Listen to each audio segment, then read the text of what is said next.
Tema de hoje, Rei do Mé, episódio 2.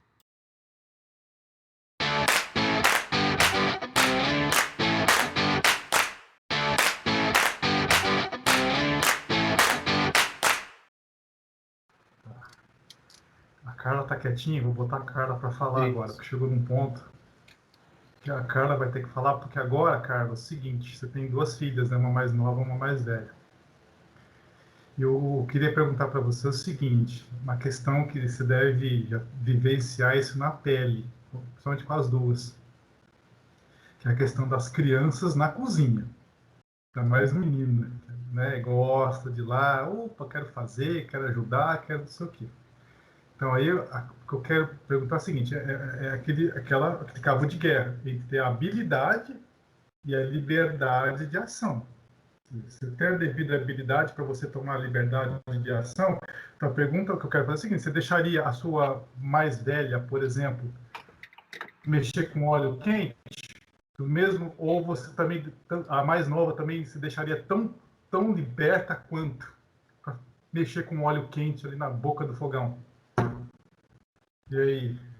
Mãe Carla, a palavra é sua. Não, óleo quente não, Por que não? porque é Óleo perigoso, quente né? não, mas. Opa! Outros alimentos para elas manipularem, ajudarem, ficar perto, observando, eu deixo. E até quando eu vou mexer com óleo quente, eu já explico, né, o perigo daquilo, por que elas não podem ficar perto. Até o posicionamento do cabo da panela, né, para não ficar para fora, caso passe correndo, porque a Cecília é pequenininha, então ela passa que nem um foguete. Então, às vezes, se o cabo estiver para fora, ela vai, mesmo não deixando ela correr, pode causar um acidente. Já mostrei vídeos de acidente com Sim. óleo, né? Então, a gente tem que Tem só, grande não é só probabilidade, né? impor o medo, né? E falar os perigos. É mostrar para elas também, né? É igual na sociedade também. Eu mostro para elas os perigos que tem. Hoje a gente estava assistindo um filme um pouco violento, eu falei, a Malu ficou assustada, nossa, que horror. Eu falei, filha, isso é muito comum de acontecer, a gente não faz parte do nosso dia a dia, mas acontece. Então, mas assim, Ou depende da seja, tem maturidade probabilidade também, de né? acontecer. Para Cecília, já, algumas coisas eu já não deixo. Então, agora mesmo, eu saí daqui porque ela queria comer sopa de feijão. E aí tinha que esquentar. Eu não posso ligar? Eu falei assim, pede para sua irmã. Porque você não, e não é não. É. Aí eu fui lá e coloquei para ela, porque a gente está acima, né? Igual você falou, os pais têm que. Eles são pequenininhos, né? Por mais que seja um espírito ali que pode ser milenar, pode ser cozinheiro de outras vidas, o corpo físico dele está limitado. Sim, não, eu entendo. Você chegou no ponto que eu queria, exatamente. Que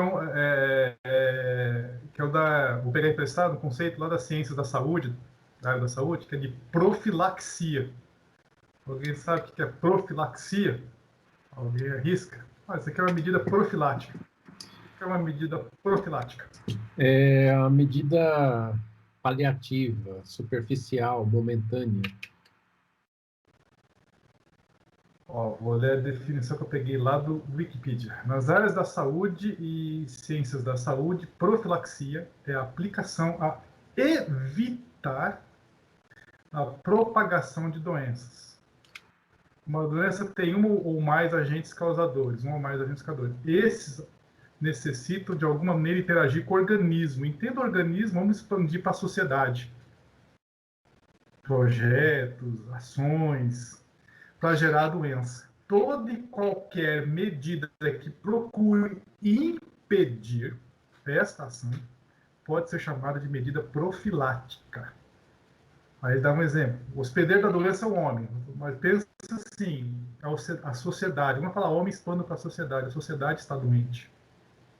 Medidas que visem tornar a sociedade mais resistente a patógenos, quem vem adoecer a sociedade, também são exemplos de medidas profiláticas.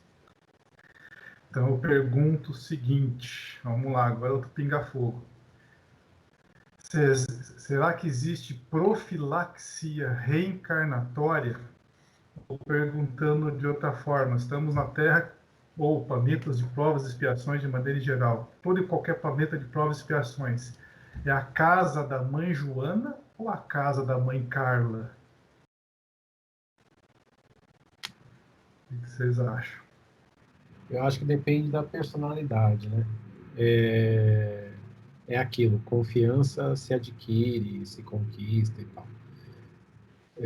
Certamente você olha para sua filha, você sabe, mesmo a idade que ela tem, quais liberdades você pode dar ou não, né?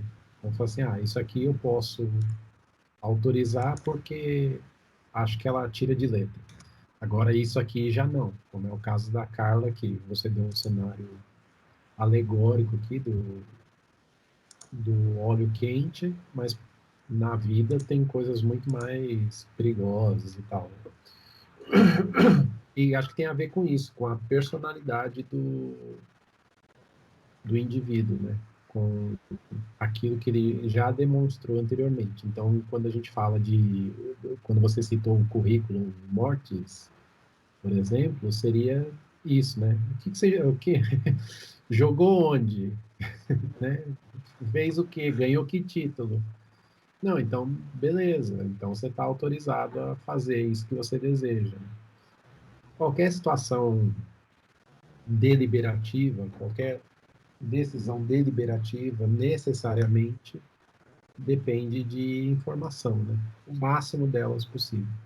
Eu já citei várias vezes aqui o livro do Obama, e ele citou várias vezes isso. Ele falou assim, eu tinha à minha disposição um exército de gente de qualquer área que eu quisesse, era ao alcance de um telefonema, para pedir informações sobre um determinado assunto, mesmo que eu desconhecesse. Agora, mesmo levantar informações, leva tempo, né? Então, quando a decisão demandava ser na hora, eu decidia baseado nas informações que eu tinha no momento, mesmo não sabendo o cenário todo, mesmo não conhecendo todas as implicações, mas ou melhor, considerando o nível de informação que eu tinha naquele momento. Porque às vezes é isso, o operacional vai levar uma encarnação para ser feito. Então, ao final dessa encarnação, você vai saber se o operacional vai funcionar ou não, né? Então Pesquisa operacional. Pesquisa operacional. Então, eu acho que cabe, sim. Agora, o quanto você solta a corda ou o quanto você puxa, vai depender do quanto de confiança aquele determinado espírito te passa. Então, mas por isso que eu quero jogar a coisa para o plano espiritual agora. Não vamos pensar nós aqui encarnados, vamos pensar no departamento de reencarnação. Tá? Pensem nisso agora. Eu vou pegar a pergunta 830. A pergunta 830 do Livro dos Espíritos fala sobre a escravidão, mas não é, na realidade eu cheguei na 830 porque eu fiz uma busca de termos que daqui a pouco eu falo para vocês. Tira o contexto da escravidão, vamos pensar nisso em projetos reencarnatórios, ou a profilaxia reencarnatória.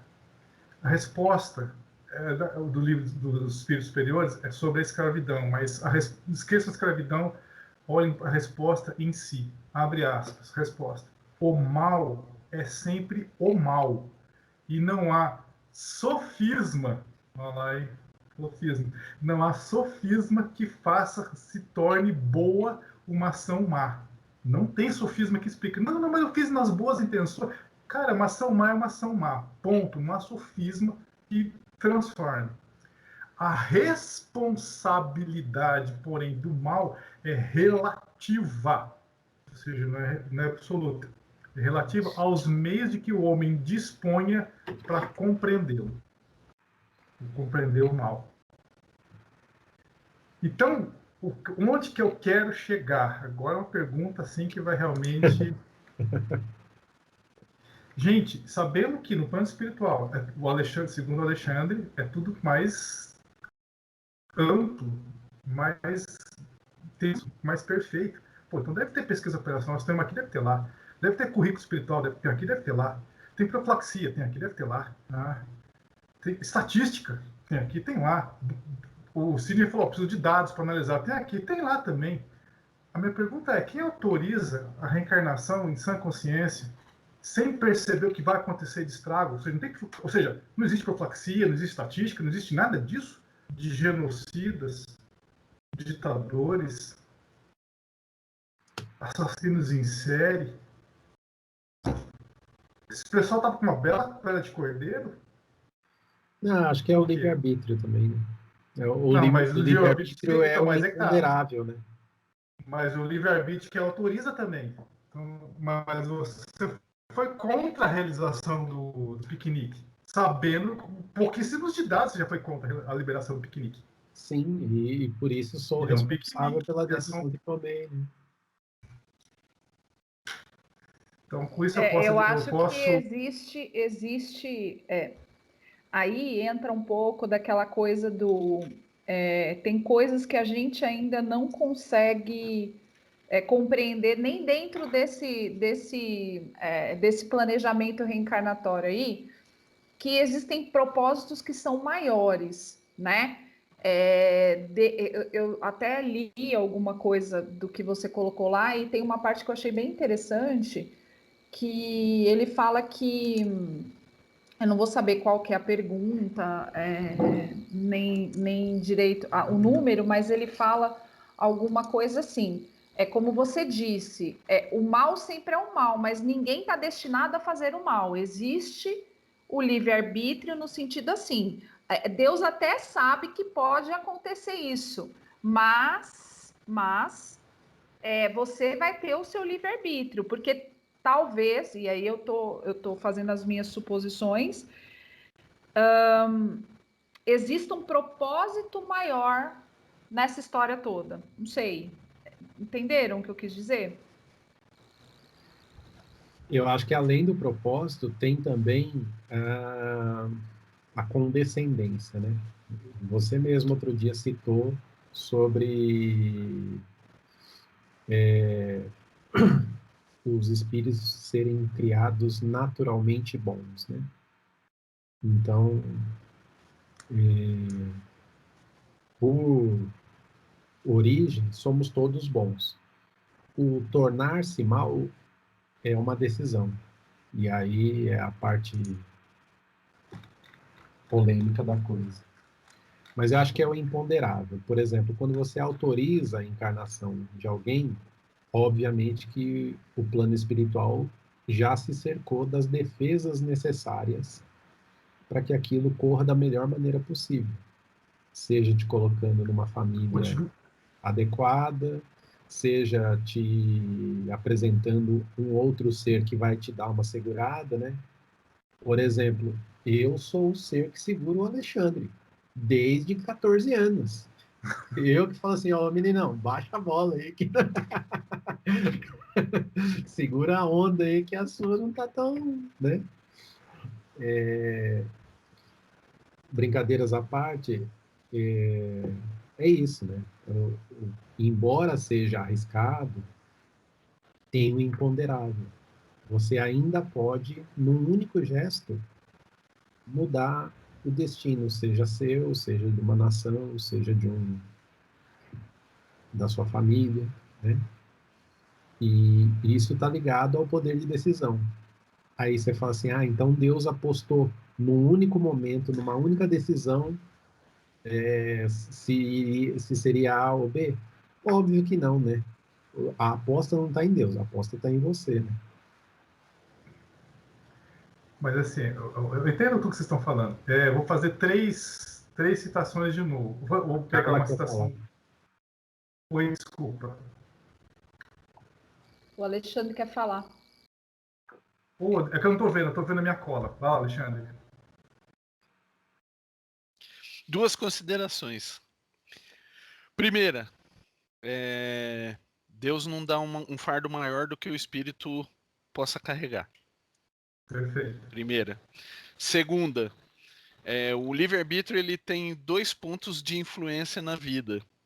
O primeiro é no momento que você define o seu planejamento, por onde você quer passar, e normalmente você coloca os desafios, que são justamente aqueles que você pecou nas últimas encarnações, logo você quer ser testado mais uma vez. E o segundo ponto é que, uma vez encarnado, o seu livre-arbítrio age no momento de você se desviar dessas más tendências ou se controlar em relação a essas provas. Eu gostaria de fazer um paralelo mais ou menos assim, ó. O que define a rota de um cometa? É a atração gravitacional dos planetas, certo? Então ele vai passando ali, né? Ele vai viajando e aí ele começa a sofrer o magnetismo dos planetas. O que impede ele de colidir?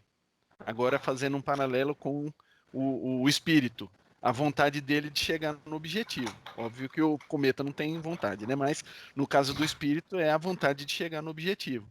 Se ele não tem essa vontade, o que aconteceria no primeiro momento de atração, né? No primeiro efeito do magnetismo, ele se chocaria com o planeta, ou seja, ele não conseguiria vencer aquela prova que ele mesmo determinou. Gente, é assim, é que vocês estão pensando, vocês estão analisando o ponto de vista do A pleitante. Carla. Opa, perdão.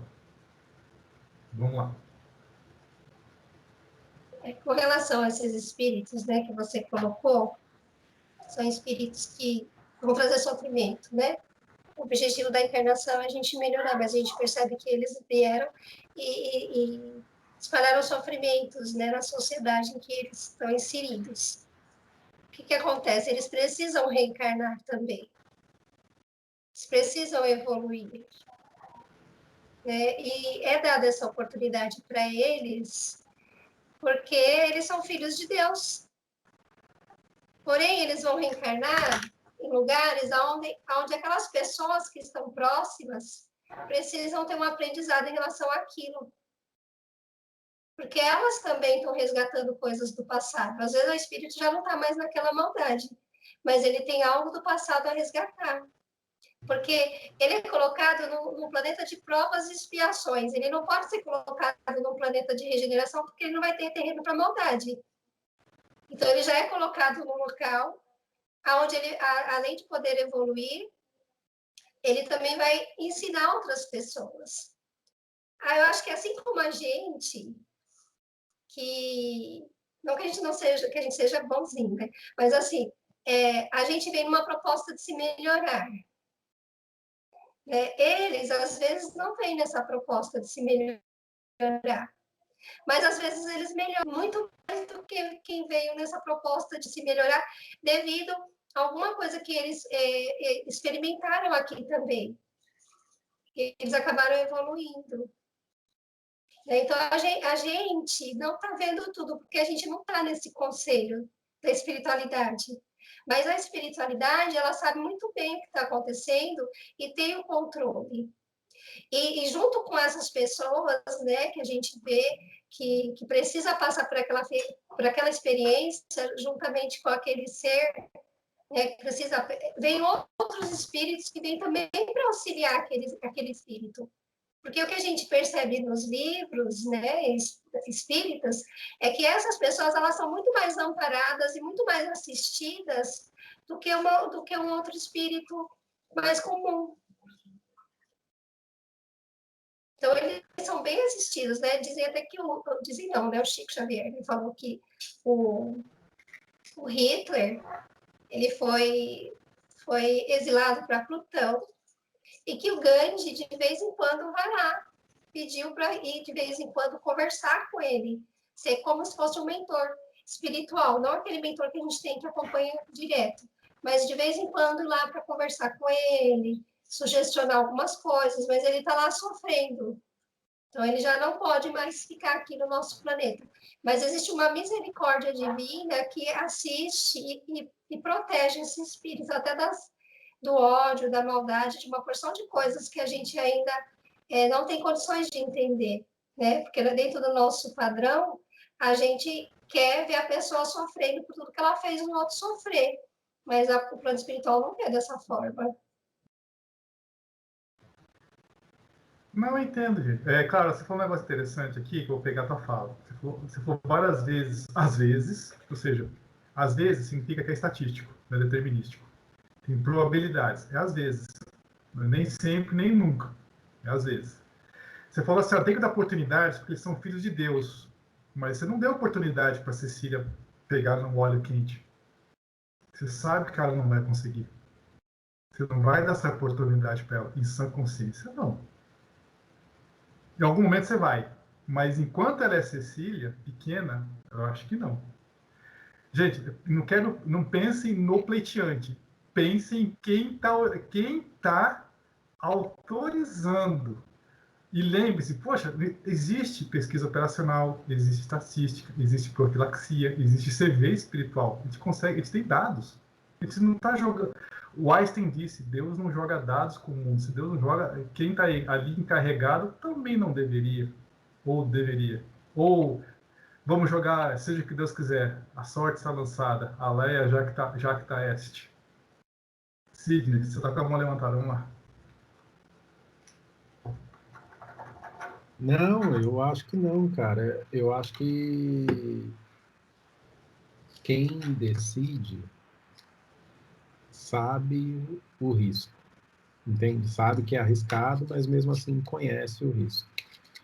Então,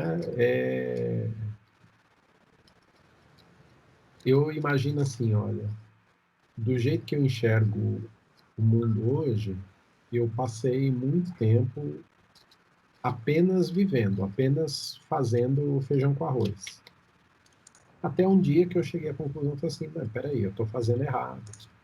Né? Eu tenho que ter algum propósito, algum objetivo, porque senão vou passar brancas nuvens. E isso acabou motivando uma série de decisões. Eu acho que é o mesmo processo pelo qual passa quem autorizou, né, no plano espiritual. Então, por exemplo, eu vou deixar apenas as pessoas encarnarem, citando esse exemplo que você está colocando, e vou autorizar sem fazer filtro, né? Algum filtro você tem que fazer, porque você sabe qual é o filho que vai mexer no óleo. Aí tem dois aspectos, se você é mais conservador ou se você não é. Tem o cara que é mais libertário, vamos dizer assim, que ele vai falar assim, não, deixa mexer porque eu quero ver como vai ser, o que ele vai fazer, eu quero entender. Então ele só trabalha por amostragem, né? E tem o cara que é o apostador, que ele é mais agressivo, né? Ousado. E fala assim, não, eu assumo que esse espírito vai tomar determinada decisão, né? Então eu sou responsável pelos atos dele. Então, por exemplo, em qualquer uma das situações, quem decidiu é responsável, né? Se a gente trouxe... É o que eu acredito também. Isso. E isso num plano macro. No nosso plano grão de areia, dos afegões médios, é isso. Você é responsável pelas decisões que toma, né? Então, algumas vezes, você pode alegar, como é muito comum, especialmente no brasileiro, de dizer, mas eu não sabia que era assim. Eu não tinha ciência do cenário. Culpa do governo. Exatamente. Então, assim, o fato de você desconhecer a deliberação não significa que você não precisa cumpri-la. Num mundo organizado é assim que funciona, né? Então, é isso, a gente é muito... É porque é isso, né? É mais fácil não ter trabalho, né? É mais fácil ser pernicioso, é mais fácil ser libertário, não ter regras, é muito mais fácil. Quem não quer, mais confortável. Mas nem tudo me convém. Exatamente. Alexandre está com a mão levantada. A Cláudia também levantou. Eu sabia que hoje eu sabia que ia falar hoje, vai todo mundo querer falar. Mas hoje eu estou errado. Não, para mim a questão é o seguinte: todo mundo tem que ir para a escola. o que vai diferenciar as séries? Essa é a decisão. Como que você decide mandar um para a quinta série, o outro para o terceiro colegial, o outro para o mestrado, o outro para o primeiro ano, com os dados que você tem, com as provas que passaram, com as informações que estão disponíveis ali. De novo, Deus não vai dar uma bagagem maior do que o espírito possa carregar. Logo, ele vai ter uma missão, né? Ele vai ter uma expiação ou um resgate a ser feito de acordo com suas possibilidades. Nunca mais. Só que aí, quando ele está aqui, quando ele está dentro da sala de aula, o que vai fazer com que ele passe de ano ou não? O próprio desempenho. Cláudio. Eu estava pensando aqui, né, em relação à própria educação mesmo, quando a gente tem um aluno que precisa, que tem algum tipo de diferenciação no sentido de necessidades educacionais especiais, nós temos assim, primeiro é feito um diagnóstico, né, para você poder ver que é isso que você está falando, né, esse diagnóstico de tudo o que essa criança tem condições ali que já conseguiu, já adquiriu. Não o que ela não é perder, não é nunca do ponto de vista do que ela deveria, mas sim do que ela tem. E aí adorei essa palavra, diagnóstico. Continue. Adorei. E não tinha notado. Você volta e olha, por exemplo, essa criança, ela tem uma determinada necessidade, ela vai precisar de atividades adaptadas. Então, você vai ter que ter um currículo adaptado para ela. Ela vai precisar de uma professora que tem um perfil, porque se você colocar ela com determinada professora, não vai dar certo. Ela precisa de um auxiliar para ajudar ela na organização das suas atividades e do seu desenvolvimento. Então, eu penso que um pouco é isso que eles fazem lá, sabe? Ele sabe que ele tem um aluno que tem uma necessidade especial e que precisa de alguns recursos diferenciados. Então, você vai pensar. Isso não quer dizer, pode ser que a professora que você escolheu não dê certo, pode ser que aquela atividade que você planejou não bata com o que o menino vai aprender ou não. E pode ser que você consiga ir muito além daquilo que você planejou, porque você deu todas as condições que a criança precisava. Ela precisa de um recurso, então vamos ver, seria interessante pôr um computador, seria interessante ter um mouse adaptado, seria interessante. Então, tudo isso que é visto, né? Na verdade, a gente olha com esse olhar educacional também, educativo. O que vai ser bom, mas isso não quer dizer que a gente vai ter o sucesso. Porém, entretanto, finalmente, você vai cuidar para que tenha todas as condições propícias para que aquela criança, no caso do exemplo, possa aprender.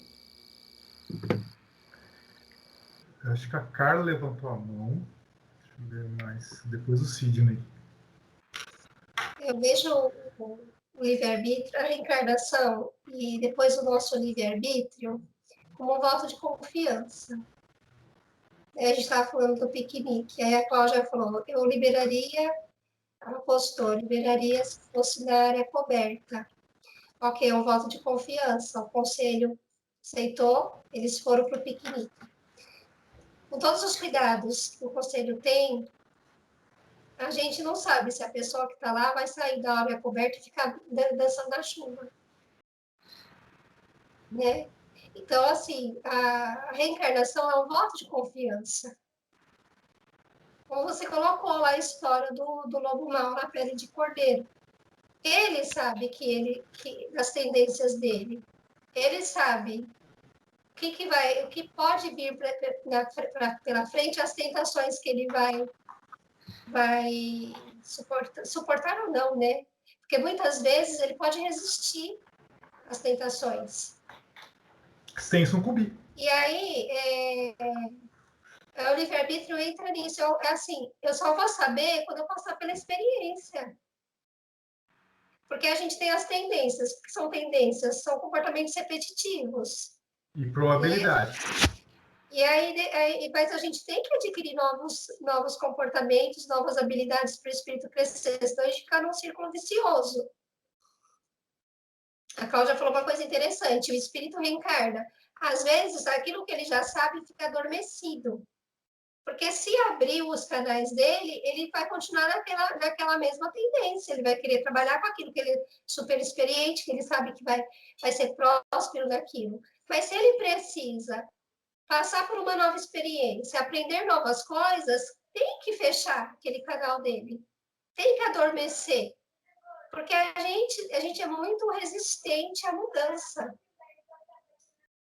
Então, esse voto de confiança, acho que é a coisa mais linda da espiritualidade e de Deus, porque o espírito depois, quando ele consegue passar e ver que ele resistiu, para ele é o máximo. Ele vai se sentir bem. Ele vai perceber, olha o caminho que eu trilhei, e que não foi fácil, porque a gente sabe que é muito difícil domar as más inclinações, né? Porque, como a gente já falou várias vezes, ficar na zona de conforto é muito mais gostoso, é muito mais tranquilo, né? Ninguém quer sair da zona de conforto.